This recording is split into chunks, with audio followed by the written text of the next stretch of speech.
Bienvenidas y bienvenidos a esta nueva jornada formativa organizada por AJA Madrid. Soy Irina Giovanozero, soy abogada y en esta ocasión vamos a analizar casos reales de falsos autónomos. En esta jornada nos acompaña don Alejandro López Royo Migoya, es socio director de López Royo Abogados, un despacho con más de 70 años de vigencia, dedicado a todas las ramas de derecho y en especial a derecho laboral y de seguridad social. Don Alejandro es licenciado en Derecho y graduado social y también está colegiado en el ICAM y en ejercicio desde 1991. Como vemos, tiene una dilatada experiencia que podrá explicarnos cuál es la situación de estos asuntos y cómo nos afectan a día de hoy. Creo que se trata de un tema muy relevante en la actualidad y don Alejandro, junto a su equipo en el despacho, dedican especial atención a este tema de los falsos autónomos. Quedamos atentos a que nos expliques un poquito más sobre este tema, don Alejandro. Hola, ¿qué tal? Buenas tardes. Bueno, soy Alejandro López Royo, como acaban de identificar y de presentar. Entonces, la ponencia de hoy va a tratar sobre falsos autónomos. Los falsos autónomos lo hemos segregado en varios apartados.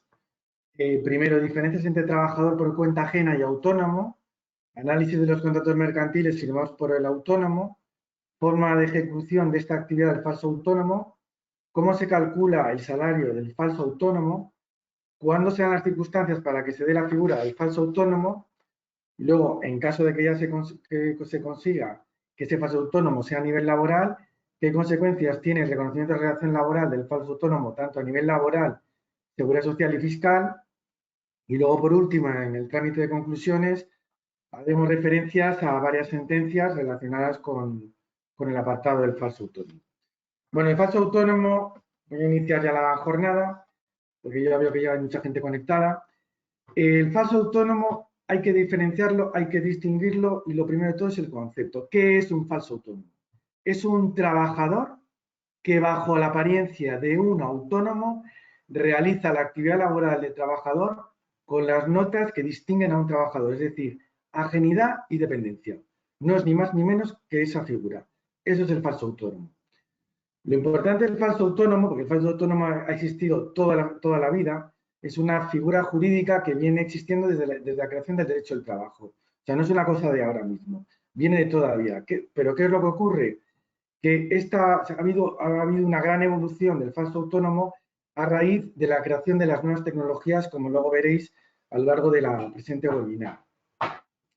En la webinar voy primero a intentar explicar las diferencias entre trabajador y autónomo, cuáles son las figuras características de cada uno de ellos, a través del Estatuto de los Trabajadores, que es el que define al trabajador, a través del Estatuto del Autónomo, que es el que define al autónomo, poniendo, por ejemplo, una sentencia, que es la que está ahí en la webinar, que es ganada por este despacho López Royo, que fue dictada por la Sala Social del TSJ de Madrid, TSJ Tribunal Superior de Justicia de Madrid, el 18 de enero del año 21.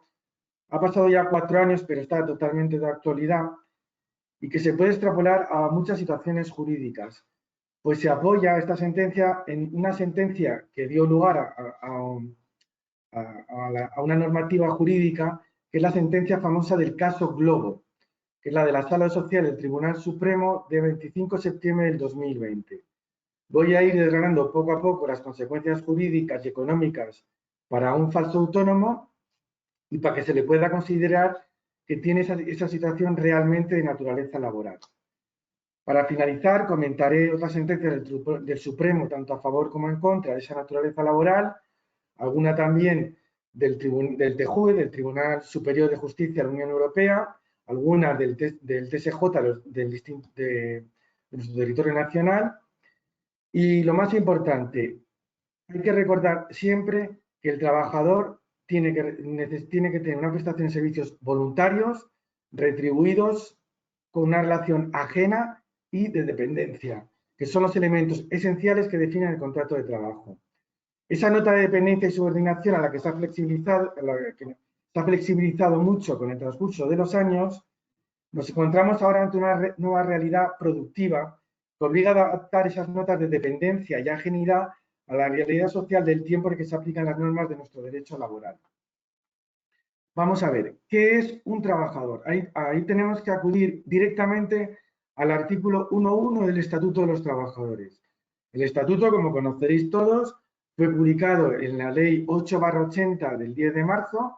Luego ha habido múltiples correcciones y adaptaciones posteriores. En la última es el Real Decreto Legislativo 2/15 de 23 de octubre, que se sigue adaptando y todavía corrigiendo. Lo veis porque salen en todos los medios de comunicación. Y la primera nota definitoria de un trabajador es la voluntariedad en el trabajo, es decir, que no sea obligatorio. Si no puede ser, si no es voluntario, ya no estaría encuadrado en la posición de trabajador, sería otra cuestión. Segundo lugar, que los servicios sean retribuidos, es decir, que tenga un salario, un jornal u otra figura. Si son gratuitos, tampoco estaríamos ante esta figura. Por ejemplo, en el tema de relación de vecindad, amistad, familiar, por ejemplo, en caso de que vivan en el mismo domicilio.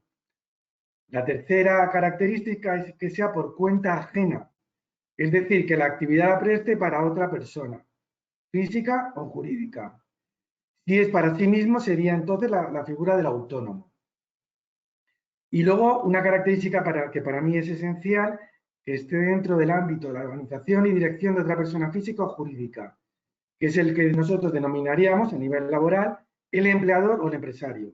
Esta es la característica más importante para delimitar la figura del trabajador o empresario, y esto es justamente lo que vamos a analizar en la webinar para intentar diferenciar entre trabajador y autónomo, o que la apariencia del nombre de falso autónomo sea en realidad un trabajador. ¿Qué se excluye como trabajador? Perdón, voy a ver un momento. El artículo 1.3 del Estatuto nos dice exactamente cuáles son las figuras que se excluyen como trabajador. En primer lugar, los funcionarios públicos, que tienen su propia regulación en vía administrativa, y luego no vamos a la vía contenciosa administrativa, o sea, no van dentro de la jurisdicción social, porque se rigen por normas administrativas y estatutarias. Luego tenemos las que son obligaciones personales obligatorias. Ya hemos dicho que para ser trabajador tiene que ser voluntario, por lo tanto, si son obligatorias, no, estamos dentro del ámbito del trabajador. Luego tenemos los consejeros o miembros del Consejo de Administración, que solo comporte la realización inherente a su cargo, porque si no fuera así, podría ser encuadrable como trabajador. Luego lo diré más adelante. Luego, como ya he dicho, los trabajos realizados a título de amistad, benevolencia o buena vecindad. Es lo que he hecho referencia sobre lo que tienen que ser retribuidos. Luego los trabajos familiares. Ojo con los trabajos familiares, porque salvo que se demuestre que son asalariados, es decir, tienen que convivir sobre todo con el empresario, porque si no conviven con el empresario, se puede demostrar que es asalariado. Y la relación de parentesco tiene que ser cónyuge hasta segundo grado por consanguinidad o afinidad. Y luego tenemos para mí la característica más importante, que es la actividad de las personas que intervengan en operaciones mercantiles, por cuenta de uno o más empresarios, siempre que queden personalmente obligados a responder del buen fin de las operaciones, asumiendo la persona el riesgo y ventura de la misma. Esto es un requisito esencial para diferenciar la figura del trabajador de la del autónomo. En el presente caso, por ejemplo, el de la sentencia era un profesional fontanero que realizaba su actividad laboral, por ejemplo, reparar un baño, y cobraba por su trabajo, independientemente que el cliente cobrase o no al empresario. En este caso, trabajaba con una aseguradora y entonces él le hacía el trabajo para un asegurado, y aunque ese asegurado luego no le pagara la prima a la aseguradora, el trabajador siempre cobraba su trabajo efectuado. Por lo tanto, no asumía el buen fin de las operaciones y no asumía el riesgo y ventura. Por lo tanto, ese es un elemento diferenciador para diferenciar entre autónomo y trabajador. Y luego tenemos el punto G genérico en el 1.3 del estatuto, que se efectúa en el desarrollo de relación distinta de la que se define en el apartado 1, que son las que decimos que son los trabajadores. Bien, Eso es para los trabajadores. Ahora pasamos a la figura del autónomo. ¿Dónde se regula la figura del autónomo? En la Ley 20/2007 de 11 de julio, que rige el estatuto, pero de los autónomos, ya no los trabajadores, sino los autónomos. Igual que el estatuto de los trabajadores, también en el artículo 1 nos define qué es un autónomo. El artículo 1.1 nos dice: persona física que realiza de forma habitual, es decir, no esporádica o puntual, personal, no a través de otros, directa por cuenta propia, es decir, para sí mismo, y como os he dicho antes, una figura muy importante para mí y para todos vosotros, que es fuera del ámbito de organización y dirección de otra empresa. Acordaros que trabajador es dentro del ámbito de organización y dirección y autónomo es fuera del ámbito de organización y dirección de otra empresa. Una actividad económica profesional a título lucrativo con ganancia económica, que den o no ocupación a trabajadores por cuenta ajena. Aquí también se incluye a los trabajos que de forma habitual se realizan por los familiares. Acordaos que el 1.3e del Estatuto de los Trabajadores quedan excluidos los familiares, a no ser que sean trabajadores. El artículo 1.2 de la Ley 20/2007, de 11 de julio, Estatuto de los Autónomos, nos dice quiénes son los autónomos expresamente incluidos. En primer lugar, tenemos los llamados socios industriales de sociedades regulares o comanditarias. Tenemos también los comuneros de las comunidades de bienes. Tenemos también los que ejercen funciones de dirección y gerencia que conlleve el desempeño de consejero o administrador y que posean, para mí esto es lo más importante, el control efectivo, directo o indirecto de la sociedad. Porque si son consejeros que llevan la dirección y gerencia, pero no tienen el control efectivo, directo o indirecto de la sociedad, no son autónomos. Estaríamos como trabajadores, pero ya de alta dirección.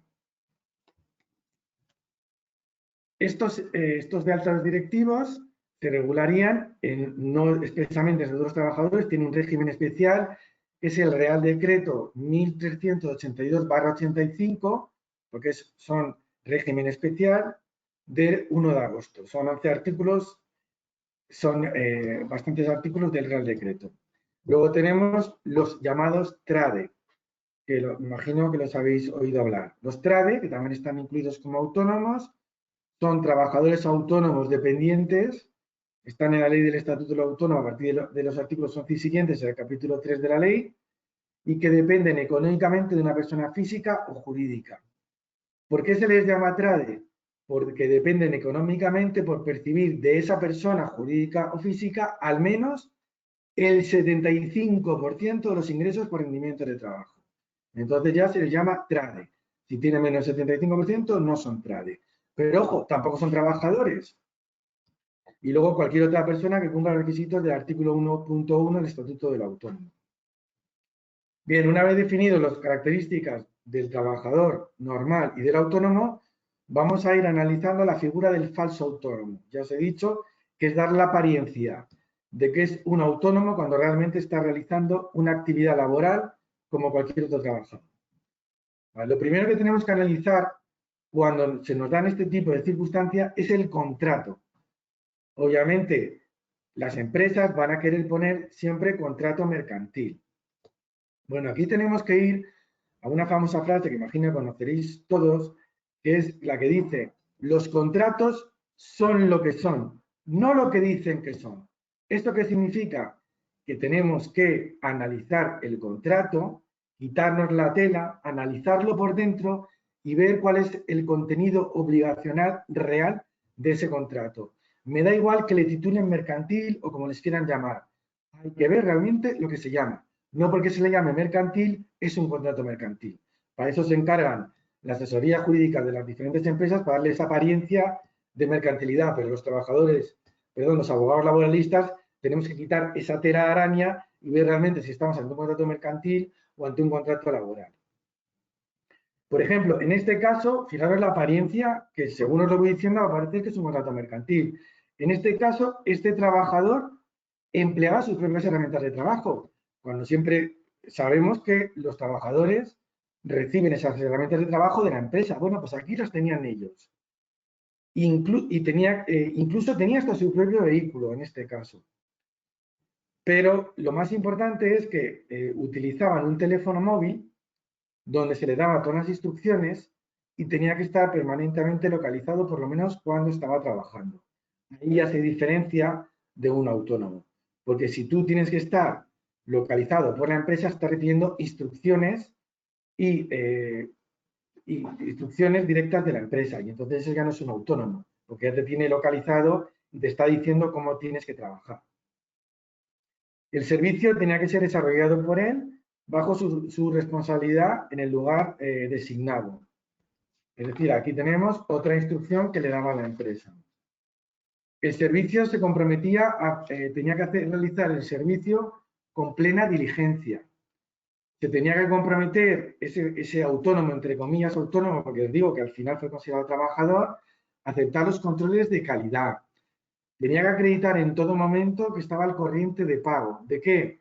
De las obligaciones laborales, obra social y fiscal. ¿Laborales en qué sentido? Pues tenía que estar dado de alta, así se lo exigían, por eso decimos todo el rato esa apariencia de ser un trabajador autónomo, pues tenía que estar dado de alta en el RETA. El RETA obviamente no es un trabajador por cuenta ajena. Bueno, pues tenía que estar dado de alta en el RETA. ¿Qué es el RETA? Régimen especial de trabajadores autónomos. Tenía que estar con sus obligaciones fiscales a nivel de Hacienda, decir que estaba corriente de pago. Como luego os contaré, tenía que tener sus obligaciones tributarias, tanto a nivel de IVA y IRPF las tenía que realizar. Tenía que tener una póliza de responsabilidad civil. Como veis, son todo obligatorias y a corriente de pago. Son todo características que parecen no de un trabajador por cuenta ajena, de un autónomo. Pues a pesar de que les obligaban todo esto, fue considerado un trabajador por cuenta ajena. Tenía que prestar el servicio a partir del momento de su asignación y tenía que realizar las facturas, que en este caso la factura la realizaba la empresa, en un plazo determinado. Y además, fijaros, respondía este trabajador autónomo, que era trabajador real, de los servicios realizados, de cuantos daños y perjuicios le fueran imputados durante su ejecución y una vez terminado. En cuanto a las obligaciones que le imponía la empresa, porque si no, no podía trabajar, estar dado de alta y cotizando al RETA y no tener ninguna deuda con la Seguridad Social.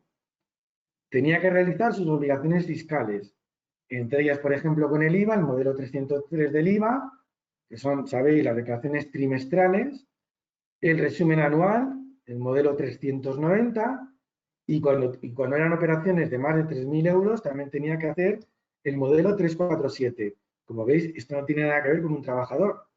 Pues bien, se le declaró trabajador. Tenía que tener un seguro de responsabilidad civil y estar al corriente de pago. Tenía, como os he dicho antes, sus propias herramientas y su propio vehículo para realizar su actividad profesional y no tenía cláusula de exclusividad. Fijaros que podía trabajar para otros empresarios.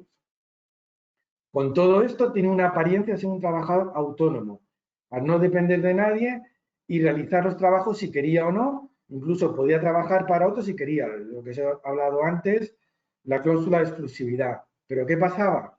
Que igual que en el caso de Globo, que si no atendías a los trabajos que te iban pidiendo, te sancionaban de forma indirecta y te iban relegando y pasaban el turno y no te daban servicios como si recogieras todos los servicios. Otra cosa muy importante que hay que mirar en el contrato de trabajo mercantil, para los que dicen que es contrato mercantil, son las llamadas cláusulas de resolución del contrato. Os voy a leer las cláusulas, ya veréis que son exactamente las mismas cláusulas que vienen en el artículo 54 del Estatuto de los Trabajadores, que son cuando se hace un despido disciplinario de un trabajador por cuenta ajena. Y estas son cláusulas de resolución de contrato de un supuesto contrato mercantil. Negativa a prestar el servicio, cláusula de resolución de contrato. Desatender, permanecer ilocalizable o no responder a los avisos. No acudir al lugar donde ha de prestarse el servicio en el plazo establecido por la mercantil, por la empresa. La reiterada realización de reparaciones defectuosas, que por eso tenía su contrato de responsabilidad civil. Facturación a precios superiores a los fijados en los manuales de tarifas que le daba el empresario. La facturación directa al asegurado, porque quien facturaba directamente al asegurado era el empresario. Como veis, son causas de resolución típicas del contrato laboral por despido disciplinario, artículo 54 del Estatuto de los Trabajadores, que además vienen en cualquier convenio colectivo, ya sea sectorial o convenio de empresa, y que regulan las causas del despido. Por ejemplo, en este caso, pues el apartado A, falta injustificada de asistencia al trabajo, 54A, es el típico despido disciplinario. Pues también se lo ponían aquí en un contrato mercantil. Indisciplina o desobediencia, 54B, lo mismo en un contrato mercantil que en el laboral. D, que ahí es cajón desastre. Transgresión de la buena fe contractual, si es que es lo mismo, pero dicho de otra forma. Es decir, le dan una apariencia mercantil cuando realmente estamos con un contrato laboral. Cualquiera de estas cuestiones que os he comentado, que se encuentran estas cosas de relación mercantil y que están en el contrato, son cualquier incumplimiento del trabajador y además forma parte del poder de dirección de la empresa. El poder de dirección de la empresa está contemplado expresamente en el artículo 20 del Estatuto de los Trabajadores y es un elemento fundamental de la relación laboral entre empresario y trabajador. En el caso de este procedimiento al que estamos haciendo mención, tenían instrucciones que le daba la empresa, las exigencias y directrices que le imponían siguiendo este poder sancionador al que yo acabo de hablar, según la dirección de la empresa y control de la actividad laboral, el famoso artículo 20 que os acabo de hablar. Es decir, había un poder de dirección encubierto que se ejecutaba como una actividad, una auténtica actividad laboral, siempre teniendo en cuenta la presunción juris tantum de la laboralidad, es el artículo 8 del Estatuto de los Trabajadores. En este caso, a pesar de que las herramientas de trabajo y que eran suyas del trabajador autónomo, entre comillas, porque digo que al final fue actividad laboral, tenía su propio vehículo, tenía incluso un carnet identificativo que lo ponían como colaborador para no parecer que fuera un trabajador, le exigían que roturara su vehículo y que vistiera con ropa de la empresa, y además facilitaba de forma gratuita dando publicidad a la empresa porque se tenía que identificar como proveedor de esa empresa, pues también le habían facilitado varios documentos físicos o manuales a través de aplicaciones informáticas de cómo tenía que realizar la actividad laboral, cómo tenía que realizar las intervenciones de trabajo. No digo la actividad laboral en sí, es decir, si era un fontanero, nadie le decía cómo tenía que apretar la tuerca o qué tuerca tenía que aprender. Eso forma parte de la parte técnica del profesional, sino más bien cuestiones externas, pero son colaterales y fundamentales para las características propias de una relación laboral. Por ejemplo, debían realizar las intervenciones de trabajo, le comentaban cómo tenía que actuar en el lugar del cliente, cómo presentarse, la educación, nada más, cómo tratar al cliente, cómo fidelizar a los clientes con manuales de calidad, cómo confeccionar los partes de trabajo que luego les tenían que remitir a la empresa, si tenían que hacer descuentos o no a determinados clientes, las zonas de trabajo que tenían asignadas, también tenían reuniones de trabajo para organizar la actividad, tenían guardias, tenían un horario asignado y también tenían que comunicar las vacaciones que ellos las elegían como querían, pues se tenía que comunicar a la empresa para organizarse. Como veis, todo lo que os he comentado son instrucciones propias de la empresa, el artículo 20 del Estatuto de los Trabajadores. Y esto mismo que os estoy diciendo de la sentencia del TSJ del año 21 es lo mismo que en el caso de la famosa sentencia del caso Globo, el de reparto de comida a domicilio. Ese control de la empresa sobre la actividad laboral desarrollado en el artículo 20, ese poder de dirección y control, pues lo realizaban, pues por ejemplo, controlaban de manera remota la ejecución de las reparaciones, controlaba si habían confeccionado correctamente los partes de trabajo, pues debían enviárselos luego a la empresa, controlaba que habían aplicado correctamente los criterios fijados por la empresa. Igual me estoy repitiendo, pero quiero que quede claro esa forma de control, supervisión que tenía la empresa sobre ese trabajador y no presunto autónomo. Controlaban que habían confeccionado correctamente las facturas enviadas a la empresa según los estándares marcados por ella. Controlaban que estaban disponibles los servicios de guardia que habían confeccionado en coordinación con la organización de la empresa. Controlaban que habían actualizado sus teléfonos de contacto y los correos electrónicos, porque tenían que tener disposición de esos correos electrónicos y teléfonos de contacto. Recordaros que en los temas de relaciones laborales a los trabajadores se les exige tener actualizados sus datos con la empresa para que se puedan contactar con ellos y puede ser a veces motivo de sanción. Controlaban su calendario laboral, aunque luego no fueran, si no se les daban menos servicios, es lo que yo he denominado una sanción encubierta. Controlaban que tenían al día la protección de datos, que las facturas se las enviaba a la empresa con los datos enviados por el trabajador y además lo que os he dicho antes, además de lo ya establecido en sus contratos, que estaban dados y cotizando en el RETA, sus obligaciones fiscales con la agencia tributaria, también la prevención de riesgos laborales y el seguro de responsabilidad civil. Es decir, había un control de la empresa sobre la dirección y control de la actividad laboral, dentro del ámbito de dirección y organización de la empresa, lo que os he hablado antes del artículo 1.1, Estatuto de los Trabajadores. Por mucho que los contratos se hablara que era una relación mercantil. Y ahora os voy a hablar de una cuestión dentro de cómo se realizaba esa actividad laboral fundamental en los nuevos tiempos que estamos ahora con las nuevas tecnologías. Y es la plataforma digital en la que se mueven y se desarrolla esa actividad laboral. Esto ha cambiado mucho. Antiguamente las direcciones e instrucciones de las empresas, pues con una empresa, oficinas y despachos, se hacían oralmente o por correo electrónico, pero ahora todo se hace a través de una plataforma digital, tanto como hacían en el caso Globo o como en este caso o como en otros muchos casos que luego iremos viendo en distintas sentencias.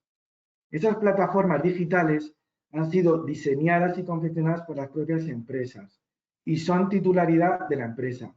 Eso sí, el trabajador tiene que poner a disposición de la empresa su teléfono móvil, pero solo para tener la plataforma digital y para descargársela. Pero eso no significa que la plataforma digital sea de la empresa y no por eso que no reciban órdenes expresas en la plataforma digital. Es que sin la plataforma digital, el trabajador no puede realizar su actividad laboral. Es un elemento esencial, fundamental. Como os digo, a través de la aplicación el trabajador tiene todos los datos del cliente, por ejemplo, en este caso nombre, apellidos, teléfono, correo electrónico, domicilio, el incidente, el siniestro reclamado, en el caso del reparto de comida, dónde tiene que ir, dónde tiene que recogerlo, el tipo de comidas, el precio. A través de la aplicación informática, que os he dicho que es realmente esencial, se le confeccionaba el parte de trabajo, luego los de Globo lo rellenan y se lo mandan a la empresa. A través de la aplicación enviaban el parte de trabajo a la empresa, a través de la aplicación tienen los precios aplicados en las tarifas, a través de la aplicación informática confeccionan las facturas y las envían. El actor, es decir, el trabajador, no tiene infraestructura propia significativa. Y es muy importante decir esto porque los abogados de las empresas os van a decir que tienen sus propias herramientas, que tienen su propio vehículo, su propio móvil, su propio ordenador, por lo tanto tienen propias herramientas. Eso no es un trabajador por cuenta ajena, eso es un autónomo. No. Estos elementos que os he dicho son elementos accesorios o complementarios, porque el accesorio fundamental para que se dé la relación laboral es la plataforma digital. Sin esta plataforma digital no hay trabajo y eso vale para cualquier profesional, sea de la índole que sea, que hay muchísimos profesionales que trabajan así y por lo tanto son trabajadores por cuenta ajena. Bueno, una vez definido la plataforma digital, que insisto es fundamental, luego volveremos al final sobre ella, sobre una directiva que ha salido, vamos a ver el salario. ¿Cómo confeccionamos el salario de ese trabajador por cuenta ajena que lo califican como autónomo? Pues, ¿cómo calculamos el salario? Bueno, pues ahí tenemos que acudir al artículo 26 del Estatuto de los Trabajadores. El Estatuto de los Trabajadores, en el 26, habla de retribuciones fijas y variables. Salario base, antigüedad, nocturnidad, plus de peligrosidad, plus de absentismo, plus quebrantamiento de moneda y variable, comisiones, bonus, etcétera. Bueno, por lo mismo, para los trabajadores aparentemente autónomos. Es decir, ¿qué tenemos que hacer? Deberíamos de coger todo lo que han ganado, todos los ingresos del último año. Digo, ¿pero qué ingresos? Pues las facturas. ¿Pero toda la factura? Sí, en su totalidad. Y ahora bien, en esas facturas tenemos que descontar el IVA, el impuesto a valor añadido. ¿Por qué?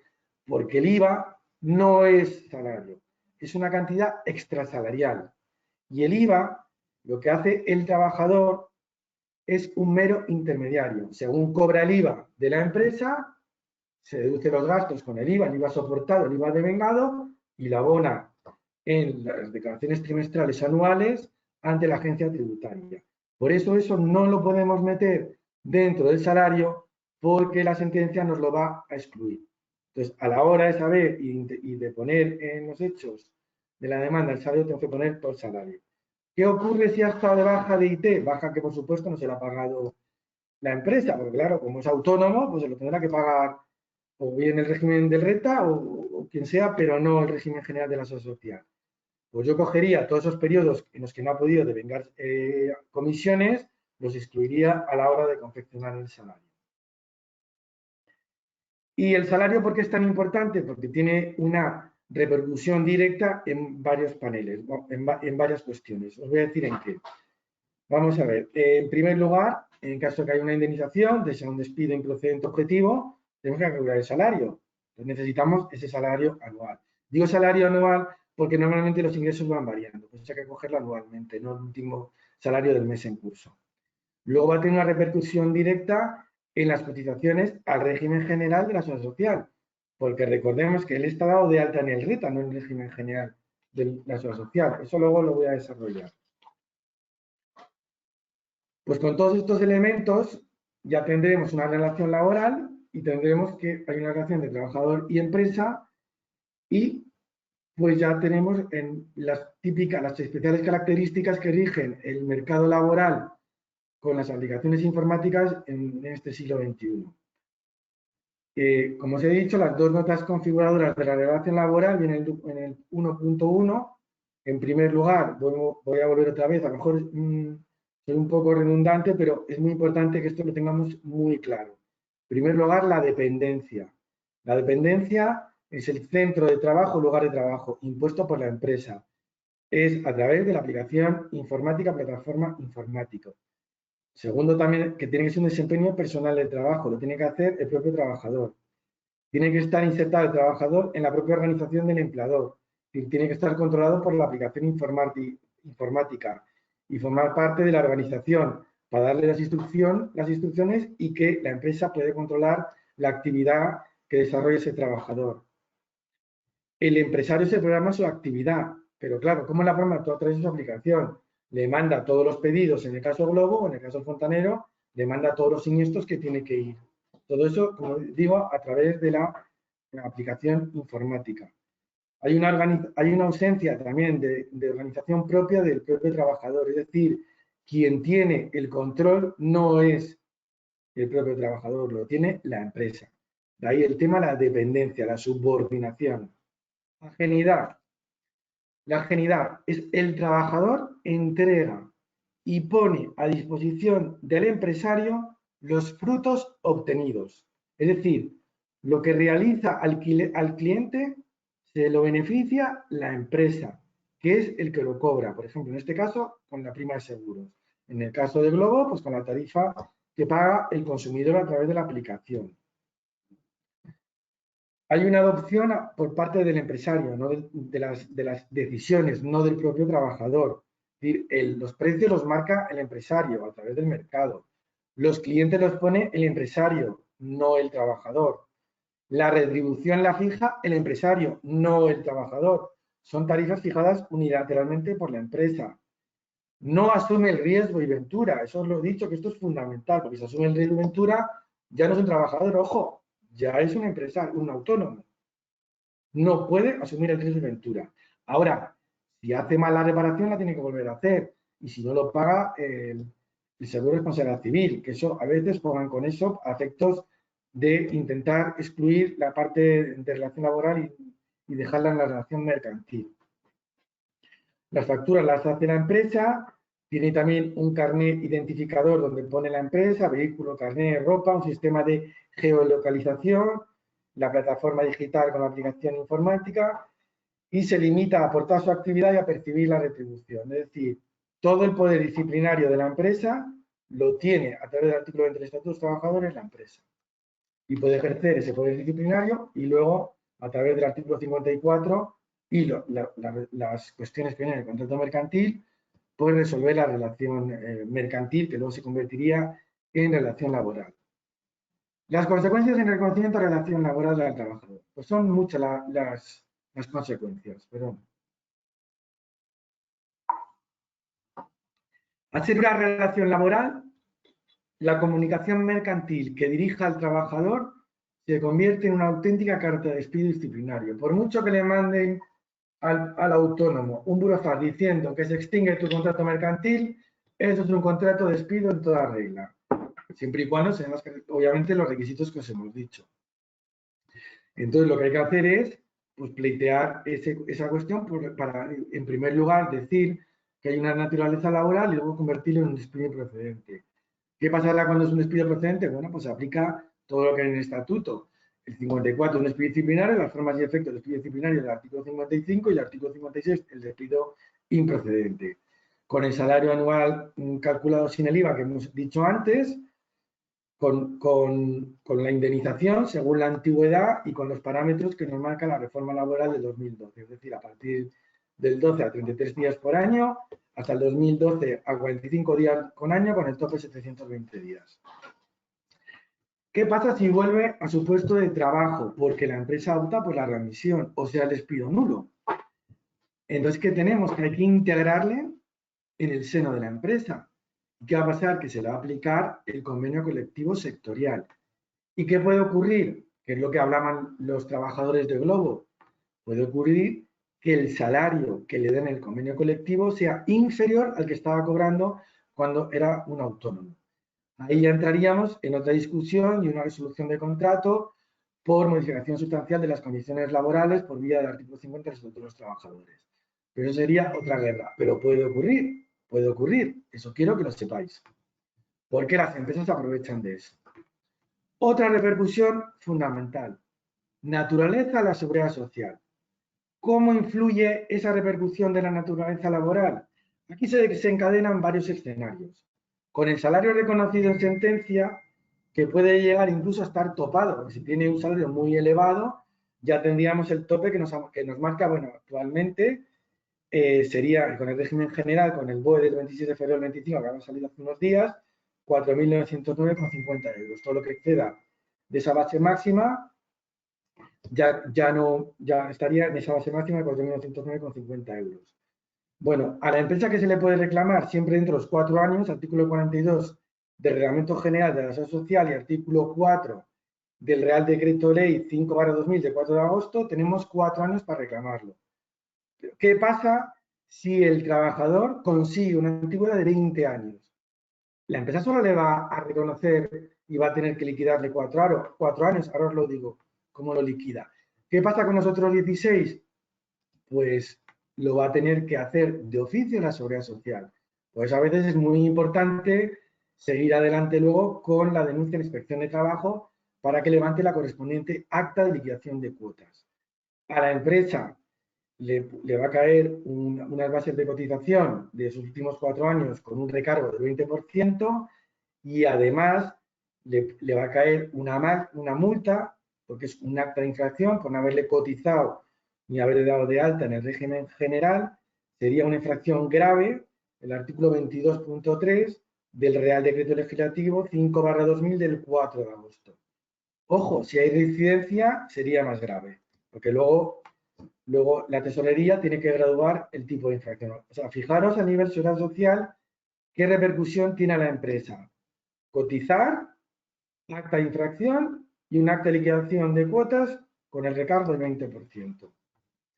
¿Y cómo le repercute al trabajador? Le repercute en muchas esferas.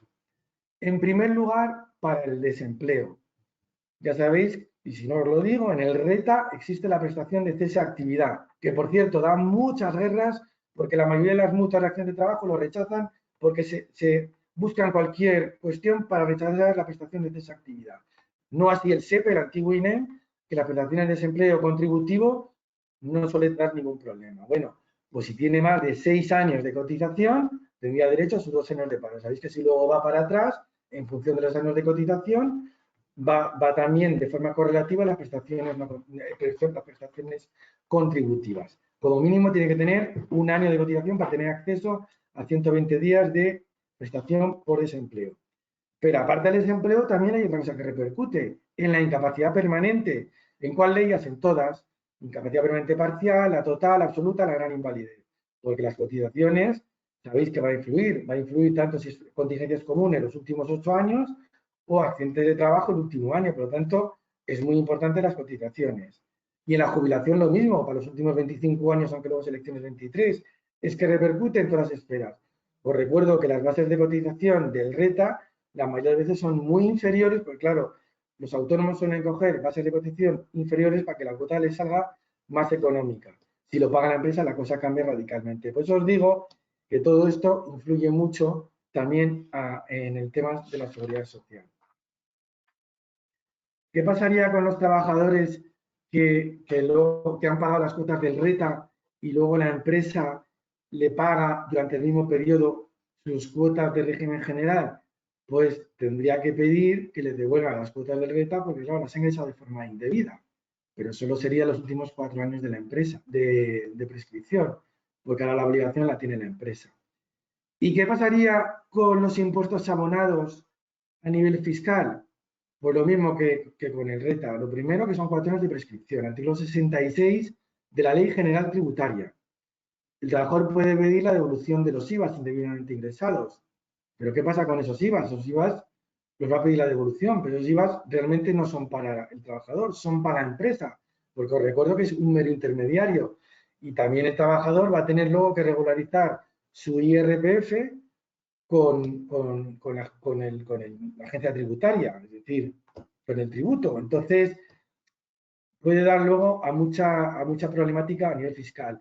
Pero mi obligación como letrado y en esta webinar, os tengo que decir, repercusión a nivel laboral, repercusión a nivel de la social y repercusión a nivel fiscal, os lo tenemos que decir. Pues fijaros la de consecuencias que tiene que a un autónomo le reconozcan su relación laboral. Bueno, dicho esto, ahora voy a decir varias sentencias de distintos órganos para que entendáis un poco cómo se ha ido desgranando todo esto. En primer lugar, quería hablar de un auto del TJUE, de la Unión Europea, con sede en Luxemburgo, que le llamaban el caso Watford, W-A-T-F-O-R-D, de Inglaterra. Un auto del 22 de abril de 2020, C692/19, que tanto para la determinación de la laboralidad, que esto lo dicen luego nuestras sentencias del TSJ y del Supremo, que no es una relación en cuestión genérica, que hay que analizar y debe aplicarse caso por caso. Y eso nos lo dice ya el caso Watford. Es decir, no todos los autónomos, no todas las relaciones de autónomos son relación laboral y no todos los autónomos son relaciones de autónomos. Pues hay que analizarlo caso por caso. Eso nos lo dice el auto del TJUE del caso Watford. Luego también quiero mencionaros, porque la citan en el caso Globo, la sentencia del caso Uber Spain, el tema de Uber también a nivel de alimentación y luego de los vehículos como los de Cabify, que es una sentencia del TJUE del 20 de diciembre de 2017 sobre el indicio de laboralidad. Y todo eso viene a raíz, ya fijaros desde cuándo ya nos hablan de la aplicación informática, que ya se utilizaba en Uber en el año 17, que había un precio fijado por Uber. Y entonces le decían si era un precio, si era un precio fijado por Uber, pues entonces que tenía indicio de laboralidad. Fijaros que ya estamos en el TJUE del 20 de diciembre del 17. Luego ya nos vamos a la sentencia que ya he hecho referencia tantas veces, que es la de la Sala de lo Social del Tribunal Supremo, que es el caso Globo, de reparto a domicilio, que fue un recurso de unificación de doctrina en pleno. Sabéis que el Supremo, cuando lo resuelve, suele ser 5 magistrados, en este caso estaban los 11 magistrados de la Sala de lo Social. Y fue un caso muy importante porque dio lugar a una aplicación normativa. La conoceréis, pero yo os la voy a contar. Dio lugar a la famosa ley Rider, que es la ley 12/21 de 28 de septiembre. En este caso solo era para el reparto en ámbito de plataformas digitales, pero insisto, esto vale para todo. O sea, no es solo para el reparto a domicilio de alimentos, es que vale para todo. ¿Por qué? Porque habla de plataformas digitales. Y en las plataformas digitales se rige todo en ese sentido. Y se introdujo una novedad, que fue la disposición adicional 23ª, la 23, que fue la presunción de laboralidad en el ámbito de las plataformas digitales de reparto, en el Estatuto de los Trabajadores. Bueno, otra sentencia también, en este caso para que veáis que no todo es laboral, una sentencia de odontología de unos trabajadores odontólogos de temas de dentista, sentencia 33/23 de 17 de enero, es decir, fijaros que es posterior al globo, ¿eh? Pero es un caso muy diferente, por eso os digo que hay que analizar caso por caso. Esto fue una reclamación de oficio a la Inspección de Trabajo, tenían pólizas individuales de responsabilidad civil, aquí igual que el caso que os he contado, tenían libertad de horario, hasta ahora todo igual, abonaban un canon a la clínica, en este caso ya empieza a haber algo diferencial, tenían libertad de precio, ya cambia, podían, la clientela no se la proporcionaba la clínica odontóloga, de dentista, la clínica dental, por tanto, aquí ya veis una gran diferencia, no había una dirección médica en la clínica, y en este caso, lo más importante, asumir el riesgo del impago. Claro, si ya asumes el riesgo del impago, ya no puedes decir que eres un trabajador por cuenta ajena. Aquí ya eres un autónomo. Y fijaros lo que nos dice la sentencia del Supremo, por eso me gusta tanto, que insiste, igual que nos decía en el caso Globo y en todos, esta sentencia del Supremo dice, insiste que hay que ir a la singularidad de cada caso. ¿Por qué? Porque sabe el Supremo, esta sentencia del 23, que luego van a venir todos a decir que son todos contrato mercantil. No, hay que ir caso por caso. Y en cada caso veremos si hay relación mercantil o hay relación laboral. Por eso tenemos que desgranar la auténtica realidad de la ejecución que está realizando ese trabajador o ese autónomo.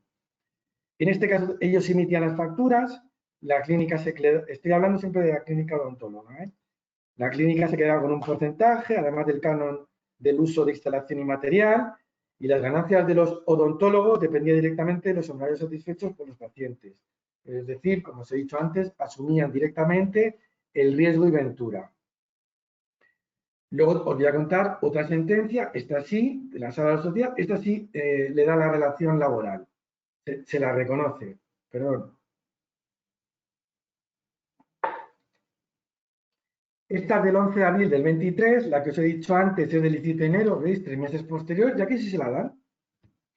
Es un recurso de casación para unificación de doctrina y echan abajo una sentencia del TSJ de Madrid el 21 de julio del 20, anterior a la nuestra, que acordaos que nuestra es del año 21, de enero 21. En este caso se trata de un periodista que trabajaba para Onda Madrid. Onda Madrid es un ente público de radiotelevisión de Telemadrid. Y puso en contradicción una sentencia de la sección primera del TSJ de Madrid el 22 de marzo del 2019 sobre varios actores, o sea, varios trabajadores que reclamaban a la Corporación de Radiotelevisión Española. Es decir, que eran trabajadores que tenían relación mercantil y se les tenía que considerar con relación laboral. En este caso, mi padre, Doroteo López Royo, ganó muchísimos casos de los años 70 y 80 a Radiotelevisión Española porque la mayoría de los casos de los trabajadores en esa época tenían relación mercantil. Y esta cuestión hoy en día, en el año 2025, ya no se acuerda, pero es que todos los trabajadores de los años 70 y 80 no tenían relación laboral en Televisión Española, tenían relación mercantil y mi padre fue uno de los promotores y propulsores en conseguir que fueran todos de naturaleza laboral. Pues bien, para que veáis que luego en el 2019 todavía seguía dando tumbos el tema de naturaleza laboral para los trabajadores de Televisión Española. Bueno, en este caso lo puso en unificación de doctrina y dijo que tenía relación laboral. ¿Cómo trabajaba este periodista? Pues tenía que hacer las crónicas y en enfoque periodístico y el trabajo se lo decía Onda Madrid. Tenía exclusividad en la empresa. Mandaba crónicas todos los días de la semana, entre 4 y 5 días. Se conectaba con la radio y hacía la crónica en una franja horaria, nada más. Tenía un equipo de grabación y un micro con el logotipo de Onda Madrid. Onda Madrid tenía su teléfono móvil y correo electrónico para que le contactasen para dar una respuesta inmediata, tenía que contestar de forma inmediata. Si se cogía 15 días al año, por ejemplo, vacaciones, tenía que nombrar a alguien para que le sustituyese. Y fijaros, este periodista facturaba a través de una comunidad de bienes. O sea, esto es una cuestión totalmente diferente que tenía con su esposo. Por eso os digo que da una sensación de autónomo, fijaros, que con una comunidad de bienes, no a nivel particular. Y le reconoció la relación laboral. Las facturas eran mensuales y las facturas eran según las conexiones que realizaba. Igual que el fontanero era según la actividad laboral, igual que los repartidores era según el reparto a domicilio, eran según las conexiones que realizaba con Onda Madrid. Y se desplazaba, igual que el fontanero, igual que los riders, en un vehículo particular propio. Y le dan la razón a la trabajadora. ¿Por qué? Porque remite crónicas diarias, porque la empresa le ha facilitado credenciales y materiales para su tarea, es decir, dice que es de Onda Madrid, factura mensualmente según su trabajo, actuaba con exclusividad y sus crónicas pasan en los archivos de radio y televisión de Telemadrid, aparece como corresponsal en la zona geográfica que cubre, tenía una actividad dilatada en el tiempo. Por ejemplo, llevaba así desde el año 2005 trabajando de manera mercantil y tenía una permanente disponibilidad. Y dice lo mismo que la sentencia anterior de hace 3 meses, la de enero, que la de la clínica odontológica. Dice en la Sala de lo Social el Tribunal Supremo: no puede generalizarse a todos los casos de los profesionales de información el servicio de medios de la comunicación. Es decir, que no todos son trabajadores por cuenta ajena, que hay que ir caso por caso. Esto insiste mucho todas las sentencias, ¿eh? Os voy a contar otra, en este caso también se le reconoció la relación laboral. Es una sentencia del Tribunal Superior de Justicia, en este caso de Cataluña, 28 de junio del 2023, recurso de suplicación 4103/23, se le reconoció la laboralidad y era un médico especialista de radiodiagnósticos. Cuento para que veáis que estamos hablando de todas las esferas profesionales. En este caso, este trabajador trabajaba a nivel estatutario con el Hospital Valle d'Hebron de Barcelona, Servicio Catalán de Salud, y trabajaba también con una clínica privada. ¿Cómo cobraba este trabajador? El otro cobraba con las conexiones con Telemadrid. Este cobraba por los honorarios que hacía por informe de diagnóstico, por un informe. Entonces, cada vez que hacía un informe, le pagaban por transferencia bancaria.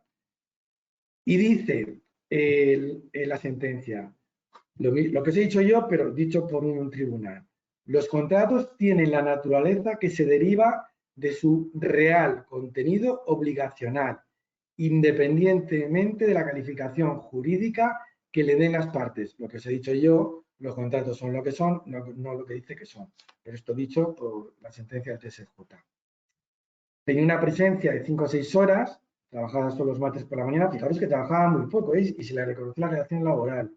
Tenía periodos de disfrute vacacional, tenía que informar del resultado de las pruebas aún por conexión remota. Como os he dicho antes, cobraba por informe, no por tiempo de trabajo. La empresa era la titular de los medios de diagnóstico de las instalaciones. Podía faltar cuando le requería el Hospital Valle d'Hebron, porque era un personal estatutario. Y lo que nos dice la sentencia, que esto es muy importante para algunas profesiones, dice que incide para las profesiones liberales, como la médica en este caso, y os digo en este caso también para muchos abogados, que sé que muchos abogados que trabajan a través de plataformas digitales con empresas. La nota que los abogados tienen su propio régimen especial, igual que los altos directivos. Bueno, pero vamos a seguir aquí. La nota de dependencia en el modo de la prestación de servicios se encuentra muy atenuada e incluso puede desaparecer del todo, como en la parte de la abogacía, a la vista de las exigencias deontológicas y profesionales de independencia técnica que caracterizan el ejercicio de las mismas. Es decir, fijaros hasta dónde llega el azote laboral. Es decir, que incluso para las profesiones liberales, aunque tú trabajes como quieras, se va a reconocer una relación laboral. ¿Por qué? Porque ahí ya nos metemos en la parte deontológica y liberal, porque la independencia técnica la tenemos los propios abogados o en este caso los propios médicos. Y esta persona, igual que otras muchas profesiones liberales, también se conectaba a una plataforma digital propiedad de la clínica privada. Os voy a contar más, para que veáis que hay muchas, pero voy a contar las más recientes. Sentencia del TSJ de Cataluña, 4 de julio del 23, sección primera, una abogada, por eso os digo ya el abogado, que trabajaba para el Ayuntamiento de Calella, Barcelona, en los servicios sociales. Ella tenía su propio despacho y ahí solo iba los viernes a trabajar. El resto teletrabajaba. Bueno, pues se la consideró también relación laboral, porque se tenía que conectar a la plataforma digital del Ayuntamiento de Calella. TSJ de Galicia, 4 de octubre del 24. El Concello para el Ayuntamiento, aquí en Madrid, en muchos sitios de España, de Pontevedra, que era la encargada del servicio de ludotecas, espacios educativos. Y además también se ocupaba del plan de autoprotección y plan de actuación en emergencia. Dice, no se desnaturaliza su relación laboral por las circunstancias que la actora tuviera libertad para organizar el trabajo y la de los trabajadores del concello. Fijaros hasta dónde llega, es decir, aunque tuviera libertad para organizar el trabajo y los trabajadores del concejo, del ayuntamiento, también se les reconoció relación laboral. Y también se tenía que meter en una plataforma digital para realizar su actividad. Sentencia del TSJ de Castilla y León con sede en Valladolid. Ya sabéis que en Castilla y León está Valladolid y Burgos, en este caso Valladolid. 14 de abril de 2021, sección primera. Este caso era un agente libre de publicidad comercial y jefa comercial para la empresa Radio Popular y para la cadena COPE de radio. Aquí en este caso se da una característica que se recurría por la antigüedad reconocida, es decir, al final la cadena COPE, la Radio Popular, le reconoció la laboralidad, pero solo desde una determinada fecha. Tuvo que pleitear para que le reconociera la antigüedad real, que era como unos 10 años para atrás, porque consiguió demostrar que continuaba realizando las mismas tareas para que se le reconociera la condición de trabajadora, reconociéndole, por tanto, más antigüedad y más indemnización en este caso. Y por último, no quiero acabar sin hacer inciso en una directiva muy reciente que no ha tenido mucho eco, pero creo que es muy importante, una directiva del Parlamento Europeo y del Consejo Europeo de la Comunidad Económica Europea. 23 de octubre del 24. Fue publicada en el BOE, es decir, entró en la legislación nacional española por BOE del 11 de noviembre del 2024, que es la relativa a las mejoras de las condiciones laborales en el trabajo de las plataformas, es decir, de las plataformas digitales. Además, las tiene que transponer el derecho español, es decir, lo va a tener que realizar mucho más abiertamente, porque hasta ahora solo ha aplicado, ahora os diré que es lo único que ha aplicado, y tiene de plazo el gobierno español hasta el 2 de diciembre de 2026. Pero a nivel de interpretación y a nivel de luego poder pleitearlo ante la jurisdicción social, yo la aplicaría siempre. Solo se ha aplicado en la ley Rider, aunque es anterior, en lo que os he dicho antes del Real Decreto 9/21 de 11 de mayo, para garantizar los derechos laborales de las personas dedicadas al reparto de plataformas digitales, y introdujo, como os he dicho antes, la disposición adicional 13ª, presunción de laboralidad. También introdujo en el artículo 64.4, apartado D, el derecho a la representación de los trabajadores en la plataforma, para que fueran informados de los algoritmos, sistemas de inteligencia artificial. Las novedades de esta plataforma son varias. Primero, esto todavía no está introducido en el derecho español, pero lo podemos decir porque está en las directivas comunitarias. Régimen de responsabilidad solidaria. Esto es para que las empresas no empiecen a pasar de unas a otras y al final ya no sabes a quién tienes que demandar. Hay que demandar a todas y todas son responsables solidariamente, porque nos lo dice la directiva. Para todos los participantes, lo que dice es en la cadena de contratación, porque son todos muy listos e inteligentes de ir saliendo unos con otros para luego no saber a quién tienes que demandar. Hay que demandar a todo el mundo, porque son todos responsables solidarios.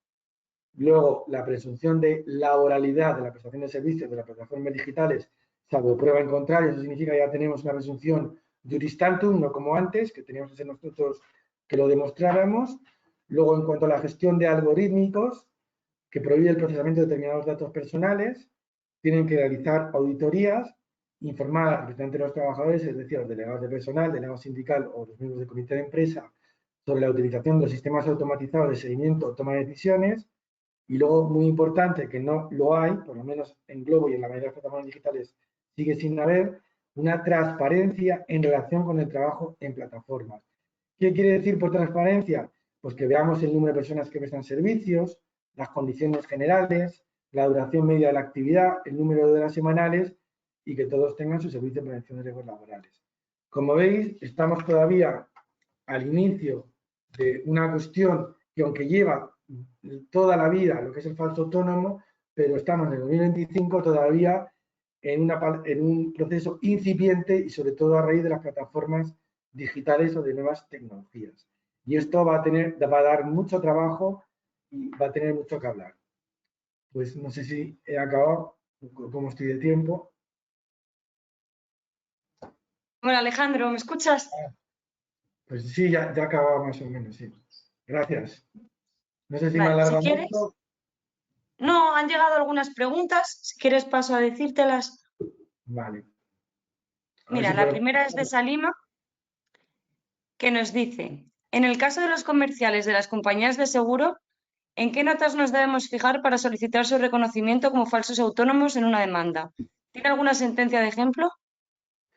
El más ejemplo es que hay que mirar caso por caso, pero en este caso hay que mirar si los comerciales asumen el riesgo y ventura. Yo creo que la mayoría de los comerciales de las compañías de seguro, igual que los agentes de seguro, asumen el riesgo y ventura y por lo tanto no tendrían esa naturaleza laboral. Es que os lo he dicho al principio que eso es lo más importante, salvo riesgo y ventura. Si tú asumes el riesgo y ventura, no tienes naturaleza laboral. Muchas gracias. La siguiente es de Elena, que le dice, respecto de los TRADE, que ha referido mi duda, es si el hecho de que perciban retribuciones fijas por parte del cliente es excluyente si existe independencia organizativa y económica. Es arquitecto y cobra por obras un importe mensual, cobrando 13 facturas al año. Luego nos dice, ¿se puede considerar que cobra un fijo mensual si durante el año emite 13 facturas en lugar de 12 por importes iguales, pero es debido a que una obra puede durar entre 1 a 6 años y el importe de reparte? Vamos a ver, si podrían ser fijas, eso es como si fuera una nómina fija, pero lo que hay que ver es si asume el riesgo de ventura, si no asume el riesgo de ventura, es decir, si el que le encarga el trabajo, un tercero le encarga el trabajo, independientemente que el cliente le pague o no, él por realizar ese trabajo y siempre se lo hace al mismo, eso sería, podría tener una relación laboral, sí. Vale, esta misma persona ha puesto, ¿qué sentencia dice que los contratos son lo que son?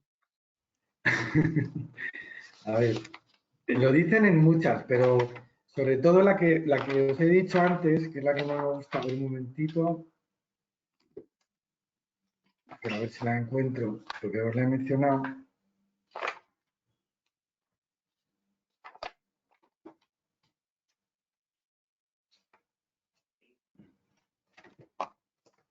Mira, por ejemplo, los contratos de naturaleza que se deriva de su real contenido obligacional, independientemente de la calificación jurídica que les den las partes, que es lo mismo, los contratos son lo que son, es sentencia del TSJ de Cataluña del 28 de junio, con N, del 23, recurso de suplicación 4103/23, que es el caso este del radiodiagnóstico. Es el médico especialista que cobra por informes de radiodiagnóstico y que también trabajaba para el Hospital Valle de Brón y para una clínica privada de diagnóstico. Pero esto de los contratos son lo que son, lo dicen todas las sentencias. O sea, todos lo dicen, o sea, es una cuestión fundamental. No tenemos que atenernos a lo que diga el contrato, sino tenemos que ver el contenido obligacional que se deriva de ese contrato escrito. Vale, muchas gracias. Ahora nos plantean una situación personal y Vale. es un padre que ha montado un negocio con su hijo. En el negocio hay contratada una persona asalariada y la pregunta es, ¿qué recomienda más? ¿Que el hijo esté como asalariado o como autónomo? A ver, si el hijo vive con su padre y tiene una dependencia económica del padre y viven juntos, sería autónomo. Ahora, si vive fuera, podría ser una relación laboral. Pero eso sí, esto hay que ponerlo claramente, porque si no, te van a decir la sociedad que tiene que estar encuadrado o bien en el RETA o bien en el régimen general. Pero se tiene que dar estas circunstancias, tienen que estar separados, no pueden vivir juntos. Porque si hay una relación de dependencia, sería un autónomo. Vale, pues no hay más preguntas. Nos han llegado mensajes de saludos desde Ciudad Real. Bueno, ha llegado una más ahora mismo. Dos. Mira, dice, yo tengo dos dudas. ¿Cree que las tareas desempeñadas pueden llegar a establecer una especie de presunción de laboralidad? Por ejemplo, una cajera de supermercado. Una Puede Una, ca- establecer, sí, una cajera de supermercado. una cajera de supermercado es una relación laboral, eso no es autónomo ni falso autónomo. Ahí debe ser otra pregunta, pues eso es un, Ya, no sé a qué. es un trabajador normal, eso no es un autónomo, ¿eh? No, no. Luego, otra pregunta de otra persona, Teresa le dice, ¿cómo se sabe si asume el riesgo y ventura cuando el trade es un abogado que la empresa es su único cliente? Si, vamos a ver, la empresa es el único cliente y solo trabaja para él, es que es que eso es un Dice que sí. régimen general. Y el riesgo de ventura es porque él realiza el trabajo y se lo pagan independientemente que no se lo paguen o no a la empresa. Porque ¿sabes? Si solo tiene una y solo trabaja para esa, es que eso no, es que eso es un régimen laboral. Vale. Entiendo, Tiene pues una habría que ver pregunta caso por caso, como hemos estado diciendo antes, los casos particulares. Y el que cómo trade, se sí, perdón, demuestra. pero yo quiero dejar en claro que el trade es solo que factura, que un único cliente, con el único cliente factura más del 75%, pero eso no significa que sea un trabajador, luego hay que mirar que no asume el riesgo de ventura. Entonces, si no asume el riesgo de ventura, me da igual que le llamen trade, es un trabajador. Vale, y nos dice que cómo se demuestra el riesgo y ventura. ¿Que cómo se demuestra? Pues eso ya es un tema de carga de la prueba. Tú tienes, si tú asumes, ya es por el tema, pues con los pagos, si hay algún cliente que no le ha pagado al que se lo ha mandado y entonces tú asumes ese impago, eso se llama asumir riesgo de ventura. Pero si tú, independientemente que ese cliente que le tiene que pagar al que te ha mandado el encargo, le paga o no le paga, a ti te van a pagar, no asumes riesgo de ventura. Eso es lo que significa riesgo de ventura. Os he puesto el ejemplo del fontanero que realiza trabajos para una aseguradora, el asegurado, es decir, el cliente donde realiza el trabajo, eh, pague o no pague la prima a la aseguradora, el fontanero va a cobrar siempre de la aseguradora, independientemente que ese cliente le pague o no la prima. Eso se llama asumir o no el riesgo de ventura. A eso me refiero. Vale, pues ya no hay más preguntas. Lo que hay son mensajes de gracias por la jornada, de Ciudad Real y varias personas que han saludado por aquí y que ha sido una jornada muy interesante. Vale, pues muchas gracias. ¿No más Por nuestra preguntas? parte también darle las gracias por esta jornada. No sé si quiere decir algo más. Vamos a ver si el abogado asume el riesgo de ventura si la empresa no le paga cuando el cliente no paga. Es lo que le puedo contar en el tema del abogado. Pero si independientemente que el cliente pague o no pague, el abogado va a cobrar, pues eso no asume el riesgo de ventura. Y lo mismo para el arquitecto. Referente a esas personas que nos han comentado los riesgos de ventura. Es que el riesgo de ventura es fundamental. Vale. No, no, Sí, no se no, puede. no han vuelto a, yo creo que ha quedado claro porque no han vuelto a poner nada. O sea, son mensajes diciendo que gracias por la exposición y, mira, han contestado ahora que lo entiende y que gracias. Vale. Y nada, y sobre todo las plataformas digitales, que es que conozco a nivel de abogados muchos que trabajan en plataforma digital y están todos en mercantil, pero bueno, eso ya, pues, es trabajar. Ya sé que muchas veces cuesta mucho, pero, y muchas veces al propio autónomo no le conviene intentar laboralizar la cuestión porque cobra menos laboral que mercantil, pero entonces ya nos encontraríamos lo que se comentaba antes ante un artículo 50 del Estatuto de los Trabajadores con una modificación del contrato de trabajo.